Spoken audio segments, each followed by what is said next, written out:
할렐루야. 오늘은 큐티와 나눔에 대해서 함께 알아가 보도록 하겠습니다. 그동안에는 우리가 어떻게 큐티를 해야 되는지, 또한 큐티에서 오는 유익이 무엇인지 우리가 개인적으로 큐티하는 방법에 대해서 나누었다라면은, 이제는 우리가 함께 공동체로 모이는 곳에서 소그룹으로 혹은 샘터로 혹은 어떤 모임 가운데 우리가 말씀을 나눌 때 어떻게 나누어야 되는지에 대해서 함께 알아가 보도록 하겠습니다. 우선 큐티와 나눔, 그동안 큐티에 대해서 우리가 잘 배워왔기 때문에 이 나눔이 무엇인지 우리가 알아가야 되겠지요. 나눔이 어떤 것입니까? 하나를 둘 이상으로 가르거나 분류하는 것을 나눔이라고 말하고 있습니다. 이 단어가 대화 속에서는 어떤 의미로 다가오냐면은 어떠한 이야기를 가지고 상대방과 주고 받는 것을 나눔이라고 말하고 있습니다. 즉 큐티 나눔이라는 것은 우리가 말씀을 읽고 또 말씀을 묵상하고 그 가운데서 받은 은혜, 그 가운데서 하나님께서 주신 음성을 우리가 다른 이들과 함께 주고 받는 것, 즉 내가 이야기하고 그 이야기를 듣는 것이 바로 나눔입니다. 이 나눔이 큐티에서만 우리가 적용될 뿐만이 아니라 우리가 샘터에서 혹은 모임에서 혹은 소그룹에서도 마찬가지로 적용할 수 있습니다. 그래서 오늘 우리가 함께 나눌 때의 큐티 나눔, 물론 이제 큐티 나눔이 중요하겠지만은 우리가 소그룹에서 샘터에서 나눌 때 어떻게 나누어야 되는지에 대해서도 함께 알아가 보도록 하겠습니다. 그렇다면은 이 큐티 나눔이 왜 중요할까요? 나 혼자만 큐티해도 괜찮을 것 같은데, 굳이 나눌 필요 없이 우리가 개인적으로만 큐티해도 충분할 것 같은데 왜 우리가 함께 나누어야 할까요? 하나의 이야기를 한번 좀 제가 들려드리고 싶습니다. 요즘은 참 좋은 세상입니다. 내가 뭔가 배우고 싶고 내가 뭔가 성장하고 싶으면은 유튜브라든지요 혹은 인터넷을 통해서 우리가 좋은 강의를 집안에서 아무런 비용을 들이지 않고 배울 수가 있습니다. 정말 좋은 선생님을 또한 좋은 강의를 우리가 편안한 집에서 가만히 우리가 들을 수 있지요. 그래서 참 많은 것을 배울 수가 있습니다. 저 역시 뭔가 배우고 싶을 때에 유튜브를 통해 가지고 배우는 것이 참 많습니다. 기초적인 것은 정말 유튜브를 통해서 혹은 인터넷을 통해서 개인적으로 혼자서 배우는 시간이 참 많이 있습니다. 현대 시대에는 혼자서도 충분히 자기 성장을 이룰 수 있는 참 좋은 시대입니다. 하지만은요, 이렇게 혼자서 공부하고 혼자서 배우고 나아갈 때 어느 순간에서는 한계에 부딪히기 마련입니다. 특별히 음악을 하시는 분들, 악기를 배우시는 분들은 혼자서 열심히 연습하면서 성장할 수 있겠지만은 어느 순간에 한계에 부딪히게 됩니다. 그럴 때 어떻게 한가요? 좋은 선생님을 찾아갑니다. 멀리 있든지 어느 곳에 있든지 그 선생님을 찾아가서 그 선생님에게 레슨을 받게 되지요. 어떤 레슨을 받습니까? 내가 잘못된 습관이 어느 것이 있는지, 내가 지금 어느 한계에 부딪혔는지, 내가 모르고 있는 것이 무엇인지에 대해서 선생님을 통해서 아니면 함께하는 사람들을 통해서 배우고 고쳐나가고 또한 성장하게 됩니다. 그렇기 때문에 누군가와 함께할 때 우리는 더욱더 성장할 수 있는 것이지요. 성경에서도 이러한 말씀이 있습니다. 잠언 27장 17절에 이런 말씀이 있습니다. 철이 철을 날카롭게 하는 것 같이 사람이 그의 친구의 얼굴을 빛나게 하느니라. 이 말씀이 어떤 말씀입니까? 함께 할 때에 서로에게 유익을 준다라는 말씀이지요. 혼자서는 발전하기 어렵다라는 말씀입니다. 큐티 혼자 할 수 있습니다. 혼자서 묵상할 수 있습니다. 그리고 적용도 할 수 있습니다. 하지만은 더 풍성하게 더 성숙해지기 위해서는 우리가 나눔의 시간을 가져야 한다는 것이지요. 신앙의 성장을 위해서 그리고 더 풍성한 하나님의 은혜를 우리가 알아가기 위해서는 우리가 나눔의 시간이 필요합니다. 독일의 경건주의 운동의 거목인 필립 스페너가 이런 말을 했습니다. 설교와 개인 묵상을 보완하고 통합하는 것은 소그룹 모임이다. 즉 소그룹 안에서 일어나는 나눔을 통해서 우리가 더 성숙해질 수 있고 보완할 수 있다라고 말합니다. 우리가 함께 말씀을 나눌 때 우리가 받은 그 은혜 또한 묵상한 그 내용을 우리가 함께 나눌 때에 우리는 우리의 신앙을 점검할 수 있고요, 또 우리의 신앙을 성숙한 단계로 우리가 끌어올릴 수가 있습니다. 이렇게 우리가 분명히 유익이 있는 나눔을 우리는 왜 이렇게 부담스러워할까요? 뭔가 나누자고 할 때에, 우리가 말씀을 나누자고 할 때에, 우리가 받은 은혜를 나누자고 할 때에 우리는 왜 그 나눔의 시간이 어렵고 부담스럽게 느껴지게 될까요? 여러 가지 이유가 있겠지만은 우리가 나눔에 대해서, 우리가 나눔을 해도 될까? 내가 이 받은 은혜를 다른 사람들에게 나누어도 될까? 우리가 그런 생각을 하게 됩니다. 왜냐하면은 내가 잘못 말해서 비난받는 것은 아닌가? 다른 사람들은 이렇게 나눔에 대해서 좀 불편해하는 것 같은데 내가 괜히 내 은혜를, 내가 받은 그 은혜를, 또한 묵상한 내용을 나누는 게 좀 불편한 분위기를 만드는 것은 아닌가? 그러한 걱정에 쉽게 나누지 못하지요. 또한 나눔을 어떻게 해야 되는지 우리가 모를 때가 너무나 많이 있습니다. 내가 어떤 말을 해야 되는지, 어떻게 나누어야 되는지 우리가 잘 모를 때가 많이 있습니다. 준비되지 못했기 때문에 우리가 잘 나누지 못해서 결국에는 말씀을 나누어야 되는데 말씀을 나누는 것이 아니라 세상 이야기를 나누다가 끝마칠 수도 있는 것이지요.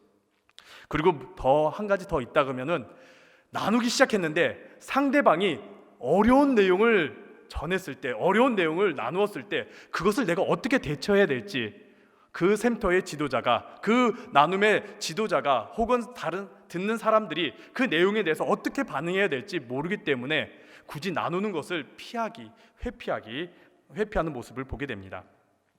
소그룹이나 샘터 그리고 큐티 나눔은 분명 유익하다라는 것을 잘 알겠는데 많은 사람들이 이러한 이유 때문에 참 부담스러워하고 어려워합니다. 하지만은 분명한 것은 말씀을 나누는 것, 우리가 큐티하면서 그 큐티를 통해서 받은 은혜를 나누는 것, 그것은 우리의 신앙에 있어서 분명히 필요한 부분입니다. 그리고 큐티에 있어서 나눔의 시간이 분명 필요합니다. 왜냐하면은 우리 포인트입니다. 큐티가 우리가 묵상한 그 내용이 자의적으로 흐르지 않게 하기 위해서입니다. 내 마음대로 흐르지 않게 하기 위해서입니다. 그리고 다른 지체들과 대화를 통해서 서로가 보완하고 또한 교정을 받기 위해서 우리가 큐티 나눔이 필요한 것이지요. 오늘 큐티와 나눔을 통해서 우리 소그룹에서 혹은 샘터에서 혹은 큐티 나눔의 그 모임 가운데 활발히 일어나는 그런 일들이 일어났으면 참 좋겠습니다. 우선에 우리 성경 속에서 우리 예수님이 어떻게 말씀을 나누었는지에 대해서 한번 살펴보도록 하겠습니다. 복음서에 있는 말씀을 보면 예수님께서는요 다양한 사람들과 함께 말씀을 나누시는 장면이 참 많이 나옵니다. 논쟁에 대한 이야기도 참 많이 나오지만은 어떠한 구약에 있는 말씀을 가지고 사람들과 함께 나누는 장면이 나옵니다. 또 어떠한 사건을 가지고 예수님께서 주변에 있는 사람들과 나누는 장면들이 종종 나오곤 합니다. 특별히 그 나누는 과정 가운데 예수님께서 특별히 사용하신 것이 무엇이 있느냐? 질문을 통해서 더 풍성히 나누시는 장면들이 많이 나옵니다. 대표적인 예로 마가복음 3장에 보면은 안식일에 예수님께서 한쪽 손 마른 사람을 치유하는 그런 사건이 일어납니다. 안식일에 병자를 치유한 것이지요. 논란이 될 만한 일이지요. 그런 가운데 예수님께서 한쪽 손 마른 사람을 치유하신 후에 이렇게 회당에 있는 사람들에게 질문합니다. 마가복음 3장 4절입니다. 안식일에 선을 행하는 것과 악을 행하는 것, 그리고 생명을 구하는 것과 죽이는 것, 어느 것이 옳으냐? 회당에 있는 많은 사람들에게 이 질문을 하시지요. 그리고 우리가 잘 아는 사마리아 사람의 비유, 그 내용을 보면은 예수님께서 참 많은 질문을 합니다. 처음엔 율법교사가 자기가 어떻게 영생을 얻어야 되는지 하면서 자기를 좀 드러내고자 말을 하는데 예수님께서 성경에 뭐라고 써 있느냐? 또한 어떻게 하라고 되어 있느냐? 그러시면서 예수님께서 선한 사마리아 사람의 그 비유를 쭉 말씀하신 후에 그 율법교사에게 이렇게 질문하시지요. 누가복음 10장 36절입니다. 이 말씀 우리 함께 읽도록 하겠습니다. 내 생각에는 이 세 사람 중에 누가 강도 만난 자의 이웃이 되겠느냐? 예수님의 이러한 질문들, 정말 많은 사람들과 함께 나누는 가운데 이러한 질문들을 보면은 예수님께서는 어떠한 답을 찾기 위해서 질문하시는 것이 아니라 그 문제의 핵심에 사람들이 도달하게 하기 위해서 질문을 하시는 것을 우리가 종종 보곤 합니다. 예수님께서 질문만 하신 것은 아닙니다. 말씀을 그대로 나눌 때도 있었습니다. 예수님께서 십자가에 달리시고 부활하신 후에 엠마오라는 마을로 가는 그 길에서 두 명의 사람을 만나지요. 그러면서 그 두 사람과 예수님과 도란도란 이야기를 많이 나눕니다. 그 내용은 구약 성경에 있는 내용들을 주로 다루었습니다. 그러면서 그 두 사람이 어떻게 되었습니까? 예수님과 함께 그 말씀을 나눈 후에 마음이 뜨거워졌다라고 말하고 있습니다. 이렇게 말씀을 나눌 때에 우리는 우리의 문제에 대해서 그 핵심에 도달할 수가 있고요, 또 우리의 마음이 뜨거워질 수가 있습니다. 예수님께서는 이렇게 사람들과 참 많이 대화도 하시고 나누셨는데 기피하고 좀 피하고자 하는 사람들이 있었습니다. 어떤 사람들이냐? 자기 자랑만 하는 율법교사들, 그리고 자기 주장만 하는 사두개인들, 남을 헐뜯고 남을 비난하고 남을 깎아내리는 바리새인들, 남을 평가하는 사람들, 또한 상대방을 비판하는 사람들에 대해서는 예수님께서 나누고자 하지 않으셨습니다. 그리고 이러한 유형들은 우리가 큐티 나눔을 할 때에, 혹은 우리가 샘터 나눔을 할 때에 피해야 될 모습 가운데 하나입니다. 우리가 나눔에 있어서 기본적으로 가져야 될 자세가 있습니다. 무엇이냐? 상대방을 존중해야 됩니다. 상대방을 신뢰해야 합니다. 그리고 그 나눔에 대해서 상대방이 말을 하는 것에 대해서 점수를 매기거나 답을 찾으려고 하거나 가르치는 것이 아니라 그 말에 경청해야 하는 것이지요. 나눔은요, 이야기하는 시간입니다. 답을 찾는 시간이 아닙니다. 가르치는 시간이 아닙니다. 우리가 받은 은혜를 함께 이야기하는 시간이 바로 나눔의 시간입니다. 그렇다면 이 큐티 나눔을 우리가 어떻게 해야 할까요?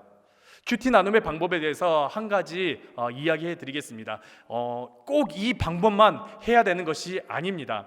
다른 방법도 있습니다. 근데 지금 여러분과 함께 나누고자 하는 이 방법은요, 매일 성경, 우리가 잘 아는 큐티 집 매일 성경을 집필하시고 또 많은 큐티에 대해서 집필하신 김기현 목사님께서 추천해 주신 방법입니다. 6가지가 있습니다. 첫 번째가 무엇냐? 읽는 것. 두 번째가 요약하는 것, 세 번째 질문하는 것, 그리고 네 번째 토론하는 것, 다섯 번째 그 느낌을 나누는 것, 여섯 번째 기도로 마무리하는 것입니다. 그러면 이것에 대해서 어떻게 해야 될까? 우리 먼저 읽기는 말 그대로 말씀을 읽는 것입니다. 우리가 그동안 큐티에 대해서 쭉 우리가 함께 배워오면서 큐티에서 제일 중요한 게 무엇입니까? 말씀을 읽는 것이지요. 나눌 때도 정말 중요한 게 무엇이냐면 말씀을 읽어야 하는 것입니다. 모든 사람이 함께 큐티 나눔을 하는 모든 사람들이 말씀을 읽어야 합니다. 만약에 그 공동체에서 나눔을 하는 그 모임에서 말씀을 읽어오지 못했을 경우에는 그 자리에서 3번 정도 여러 번 함께 말씀을 읽고 나서 그 다음에 요약으로 넘어가게 되는 것입니다. 요약으로 넘어갈 때 어떻게 하느냐? 우리가 함께 읽었던 그 말씀에 대해서 말 그대로 요약하는 것입니다. 이것이 한 지도자가 요약할 수도 있겠지만은 둘씩 짝을 지어서 옆에 있는 사람과 함께 그 이야기에 대해서, 말씀에 대해서 함께 도란도란 이야기를 나누는 것입니다. 요약하면서 이야기를 나누는 것입니다. 묵상하면서 관찰했던 내용을 이야기하는 것이지요. 가볍게 이야기합니다. 철저하게 이걸 좀 분석하고 이 내용이 무엇이고 이게 어떻게 구조가 되었는지 그렇게 철저하게 분석하는 것이 아니라 쉽게 이야기를 나누고 편하게 이야기를 나누는 겁니다. 그리고서 이제 그 다음에 넘어가는 내용이 무엇이냐? 질문입니다. 질문하는 것, 우리 대한민국 사람이 참 어렵게 여기는 부분 가운데 하나입니다. 왜냐하면 우리가 교육을 받을 때 질문하는 교육을 받은 것이 아니라 답을 찾는 교육을 받다 보니까 질문하는 게 참 어렵습니다. 그리고 두렵습니다. 왜냐하면 내가 이 질문을 하면서 내가 모르는 것이 들통나는 것이 아닌가, 내가 모른다고 해서 무시받는 것이 아닌가, 그런 걱정도 되기 때문에 차마 질문을 하지 못할 경우가 많이 있습니다. 질문하는 시간에 공동체에서는 그 어떠한 질문도 다 받아줄 수 있는 배려가 필요합니다. 근데 참 질문하는 것이 어렵지요. 무엇을 질문해야 될지 모를 때가 있습니다. 또 뭔가 질문하고 싶은데 이걸 어떻게 질문해야 될지 모를 때가 참 많습니다. 이럴 때 할 수 있는 방법이 뭐냐면은 내가 질문하고자 하는 내용을 종이에 한번 적어보는 것입니다. 그러면은요, 그 질문이 정리가 됩니다. 아, 내가 이것을 질문하고 싶다라는 게 정리가 됩니다. 더불어 그 질문에 대해서 이유를 한번 써보는 겁니다. 내가 이 질문을 하는 이유가 무엇인지, 내가 왜 이 질문을 하게 됐는지, 내가 말씀을 묵상하면서 이 질문이 왜 들었는지, 그리고 한 번 더 우리가 한번 생각할 것이 이 질문에 대해서 내 생각이 어떠한지, 거기까지 쓰면은 참 좋은 질문이 나오게 됩니다. 이렇게 질문할 때요, 우리가 질문의 내용을 써보고 또한 그 질문의 이유를 써보며 또 그 질문에 대한 나의 생각을 써볼 때에 우리가 참 좋은 질문이 나옵니다. 주의할 것은요, 이렇게 질문할 때에 우리가 공동체에서 혹은 내가 질문할 때에 상대방이나 나는 답을 찾으려 하지 말아야 되는 겁니다. 큐티 나눔은요, 이야기를 나누는 시간입니다. 하나님께 받은 은혜, 하나님께서 정말 내게 주신 말씀을 우리가 나누는 시간이지 답을 찾는 시간이 아닙니다. 질문을 자유롭게 하면서 그 질문에 대해서 우리가 편안하게 의견을 낼 때에 우린 자연스럽게 토론으로 이어지게 되는 것입니다. 우리가 답을 찾으려는 것이 아니라 내 의견을 내면서 상대방을 설득시키려고 치열하게 대화하는 것이 아니라 편안하게 내 의견, 나는 이런 은혜를 받았어, 하나님께서 나에게 이런 음성을 주셨어요, 나한테 이런 말씀을 주셨어요 라고 편안하게 자유롭게 이야기하는 것이지요. 근데 이럴 때에 좋은 방법은 한 사람씩 순서를 정해가면서 이야기할 때에 모든 사람이 그 이야기에, 이 나눔에 함께 참여할 수 있습니다. 그리고 이렇게 토론할 때에 무엇보다 자유롭게 말하기 때문에 중간에 자꾸 가르치려고 말하지 말아야 합니다. 우리는 그저 자유롭게 편하게 우리의 의견을, 하나님께서 우리에게 주신 말씀을 표현하고 이야기하면 되는 시간이 바로 이 토론의 시간입니다. 그리고서 이제 그 다음에 느낌에 대해서, 이 묵상 나눔, 큐티 나눔의 시간에 받은 느낌에 대해서 나누는 시간입니다. 즉 은혜 받은 것, 우리가 이렇게 큐티 나눔하면서 받은 은혜에 대해서 옆에 있는 사람과 또 다른 사람들에게 나누는 시간이 바로 느낌을 발표하는 시간입니다. 여기에서 중요한 게 뭐냐면요, 간증의 시간으로 만들면 안 돼요. 너무 길게 말하면 안 됩니다. 큐티 나눔은요, 나를 드러나는 시간이 아니라 말씀이 드러나는 시간입니다. 그렇기 때문에 내가 너무나 많은 이야기를 하게 되면은 다른 사람의 이야기가 줄어들거나 하지 못할 수가 있습니다. 그렇기 때문에 내가 받은 그 은혜를 나눌 때, 느낌을 나눌 때에 간단하게 이야기하는 것을 추천합니다. 그리고 다른 분들의 그 느낌을 들었을 때 그거 문제가 있는 거야, 아니야, 이럴 땐 이렇게 해야 되는 거야 라면서 코멘트 하지 마시고 경청해 주시기 바랍니다. 다른 이들의 말에, 다른 이들의 그 은혜를 경청해 주시기 바랍니다. 그리고 마지막으로 기도하면서 서로 격려하고 서로 축복하면서 기도하면서 마치시면 됩니다. 이렇게 이 큐티를 나누는 방법을 통해서 더 풍성한 하나님의 은혜를 우리가 누릴 수가 있습니다. 이 방법을 보면요, 우리가 해야 할 것과 하지 말아야 될 규칙을 우리가 보게 됩니다. 해야 할 것이 있습니다. 반드시 해야 할 게 무엇이냐? 우리가 계속 반복해서 말씀드리지만은 모두가 말씀을 읽고 묵상해야 한다는 것입니다. 모두가 말씀을 읽고 묵상해야 합니다. 당연한 것이면서 가장 중요한 것입니다. 말씀을 읽고 말씀을 묵상해야 됩니다. 세상을 묵상하지 마시고요, 말씀을 묵상하면서 그 안에서 말씀에 대해서 이야기해 주시기를 바랍니다. 그리고 그 말씀, 이 큐티 나눔이 계속 지속될 수 있도록 서로를 격려해주고 서로를 배려해주고 서로를 칭찬해주고 축복하는 시간을 만들어주시기 바랍니다. 그리고 세 번째는요, 다른 이들의 말에 경청해 줘야 됩니다. 다른 이들의 말에 우리가 경청을 해줘야 됩니다. 내가 말하기도 하지만은 상대방도 말하는 시간이기 때문에 우리가 경청할 때에 저 사람을 통해서, 저 사람에게 하나님께서 베푸신 은혜를 우리가 들음으로 통해서 우리의 은혜가 더 풍성해지고 그 지경이 더 넓어지게 됩니다. 그렇다면 하지 말아야 될 게 무엇일까요? 해야 될 것의 가장 중요한 것이 말씀을 읽고 묵상하는 것이었다면 하지 말아야 될 것의 가장 중요한 것은요, 큐티를 하지 않았는데 한 것처럼 위장하지 말아야 합니다. 하지도 않았는데 한 것처럼 막 말을 하는 것이 아니라, 하지 못했다면 솔직하게 나 이번에 큐티 하지 못했어요, 말씀을 묵상하지 못했어요 라고 솔직하게 말하는 게 더 좋습니다.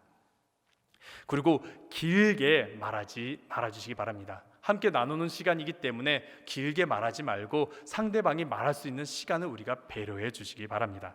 그리고 세 번째는 다른 행동, 상대방이 말할 때에 다른 행동하지 마시고 경청해 주시길 바라며, 마지막으로는요, 가르치려고 하지 마시기 바랍니다.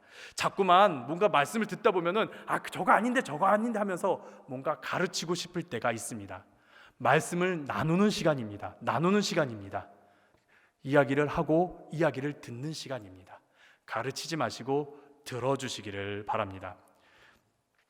이렇게 우리가 규칙을 가지고 큐티를 나눌 때에 우리는 세 가지를 만나게 됩니다. 포인트입니다. 그 세 가지가 무엇이냐? 우리가 하나님의 이야기, 하나님의 말씀을 우리가 만나게 됩니다. 두 번째는 그 말씀을 통해서 하나님께서 나에게 해주시는 그 이야기들을, 나의 이야기를 만나게 됩니다. 나의 고백을 만나게 되죠. 우리가 함께 나눌 때 나의 고백을 만나게 됩니다. 세 번째는요, 나의 이야기를 듣는 다른 이들의 이야기를 들으면서 하나님의 그 은혜를, 더 풍성한 은혜를 만나게 되는 것입니다. 이렇게 나눔을 통해서 만나는 세 가지 이야기를 통해서 우리는 하나님께서 우리 안에 함께 하시고 인도하시고 또 우리의 공동체를 사랑하시는 그 풍성한 은혜를 우리가 체험하게 됩니다. 이 귀한 나눔을 꼭 하시기를 바랍니다. 큐티 나눔을 옆 사람과 꼭 해주시길 바랍니다. 주변에 있는 사람과 함께 해주시기 바랍니다. 우리가 개인적으로 큐티를 할 때에 그 큐티를 통해서 우리가 받은 은혜, 하나님께서 내게 주신 음성을 우리 옆에 사람과 혹은 우리 센터 속에서 혹은 모임 속에서 함께 나누어 주시기 바랍니다. 그럴 때에 상대방에게 하나님께서 주신 음성을 우리가 들으면서 하나님께서 저렇게도 역사하시고 저렇게도 은혜를 베푸시고 저렇게도 말씀을 하시는구나 하면서 우리의 은혜의 지경을 더욱더 넓힐 수가 있습니다. 그래서 더 많이 나누어 주시기 바랍니다. 그것이 카페에서 사람들을 만날 때에, 우리 그리스도인들을 만날 때에, 또한 센터에서 우리가 그리스도인들을 만날 때에, 개인적으로 우리가 그리스도인들을 만날 때에 우리가 그 안에 세상의 것을 나누는 것이 아니라 하나님의 말씀을 나누어 주시기를 간절히 바랍니다. 특히요, 주일날 우리가 정말 말씀의 은혜를 크게 받잖아요. 그러고서 나아가시면서 카페에 들리실 때, 또 다른 사람들을 만나실 때에 그 말씀에 대해서 우리가 함께 나누어 주시기 바랍니다. 말씀을 내려놓지 마시고요, 말씀을 붙잡고 옆에 사람과 함께 그 말씀을 함께 나누어 주시기 바랍니다.